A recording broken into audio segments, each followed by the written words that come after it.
their own light fantastic. But let me keep on going. What that's talking about is God's divine answer that substantiates our particular posture. Another reason that we are commanded to take this posture, we want to go back to verse chapter 5 in Matthew and verse 12, and we want to look at the third part of that verse. Rejoice and be glad is the first part, for great is your reward in heaven.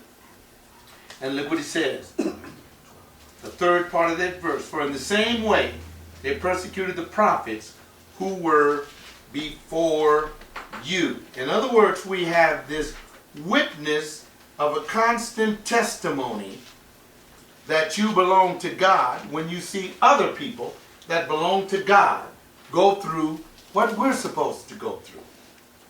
See, when you say, oh God, am I all alone? No, you're not. I've given you examples. It also accomplishes a deeper spiritual blessing from the Lord. The Lord, as he looked at Jeremiah, at Amos, as he looks at us in our individual lives, he's looking at us in the same way that he looked at them. But what we have to do is we have to keep our focus on him and not on the situation that brings about the calamity in our lives. So, as we rebuke those fleshly things that oppose our witness, we are to affirm our place in the body of Christ as true kingdom seekers, not based upon the things that bring shame to Christ, but based upon the things that bring fame to the relationship that we have with him. I'm pleased to say that I can say that I am a child of the King, and whatever situation I find myself in, his kingship will cause me to glorify him in all places. And that's a wonderful thing. So there's a purity of heart which stands up in sharp contrast to many today. William Barclay, in his book, The Acts of the Apostles, wrote this about John Knox, who was a Scottish preacher. See if this sentence makes sense to you. He feared God so much that he never dared to fear any man. Listen to that. John Knox. He feared God so much that whatever man threatened him with meant nothing. Because God is his buckler, his shield, his faith, his hallmark. If I could get men to be that way, man, don't be afraid what these dudes would say and do to you, man. Fear God. And then trust me, when you with people that don't fear God and you show by your life that you do fear God, it freezes them out all the time.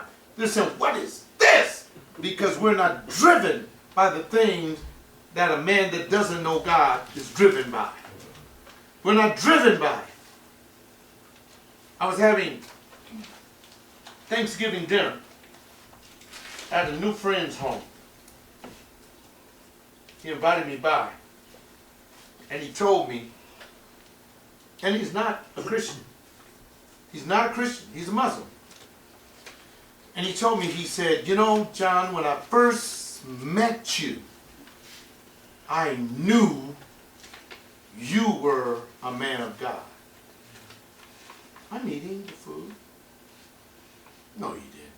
That's what I responded. No, you didn't. He said, yes, I did. And the man has a beautiful home and everything. Just beautiful. 5, 6, 10 times more beautiful than mine. Nice things, everything. And I said, but you invited me in your home without knowing this. He says, I tell you the truth, I was rather, because I don't invite people in my home. He says, I don't let people come up in my house. Because I don't know who these people are. Where they've been, the journeys they've been on, what kind of lives they live. He says, but you came, he said, when you walked in my home, and he is one of those Muslims that bow down 3 times a day and all that stuff. He said, there was a peace that I sensed about your spirit. And know what he said? Because he has a home, he has a nice home, one of those circular driveways. And he said, whenever you come up here, he said, don't park on the street anymore. You park in the circular driveway. He says, you're family. Now, look, I ain't bragging or nothing, but people, each of you in this room, as Christians, should have that aura about you. And when you walk in a person's home, they fear nothing and sense the Spirit of God in you. Because that's what you all about. And this brother's not a Christian. He's a Muslim. Sure enough, when we were at the hotel and eating and everything, he don't eat no pork. He held to his faith thing. No, I ain't eating nothing with no pork in it and everything. And I looked at it and I said, well, I won't eat the pork either. Now, why did I do that? Because that was my Christian principle. If it offends your brother to eat something, don't eat it in his presence. That's right. Amen. Because it offends him. Are you going to be arrogant and eat it because you free? You are not that free in front of that brother or sister. You are not. And you will bend to him. Look at Christians today. Oh, I eat anything I want to. Christ gives me freedom. Go chop in hand. And that is offensive to him. But why did he experience the peace? Because Christ in you is a hope of glory. It's not the pork or the beef. Do you love the brother enough to bow? Rejoice.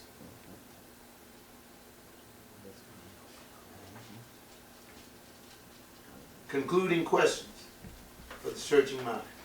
We must ask ourselves, what will it take to satisfy God on this very important issue? If he says to rejoice and to be glad, you have to ask yourself, okay, God, you're saying this to me. What is it going to take? Keep living? He's going to show you. In a few days, maybe in a few hours, in a few moments. He's going to show you. Also, what are the purposeful keys that will unlock our successful behavior from this moment forward? What is the key that's going to unlock that door and open it up and so you can get all that baggage out and so that you can live like Christ said? I mean, in this one verse, Matthew 5:12. Rejoice, for great is your reward in heaven. Christians today was out. I'm not to rejoice in that, man. I got money in the bank. Everything is rolling and flowing for me, man. I'm successful in this, successful in that, blah, blah, blah, blah. No. Third question, how do we keep everything in perfect perspective?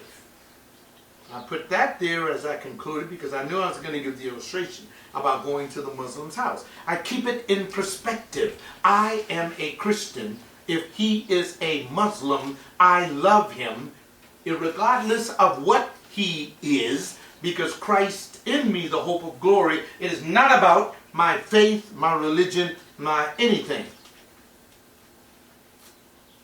It is about what I am putting forth through my spirit as I come in contact with every human being that I meet. And then lastly, really, Pastor John, yeah, I would say really, that's the way you do it. I think that's the way you get the right perspective on life. So when the sorrow comes in your life, or when you feel like you don't have to rejoice, just remember what Jesus says as we conclude, as I read the verse one more time. Let's read it within its context. Let's go up to verse 10. Blessed are those who have been persecuted, past tense, for the sake of righteousness. For theirs, I mean the ones that have been persecuted, is the kingdom of heaven. And Jesus continues, because he knows it in the air. Blessed are you when people insult you and persecute you and falsely say all kinds of evil against you because of me. That's one that's real hard to swallow. And then he says, rejoice and be glad, for your reward in heaven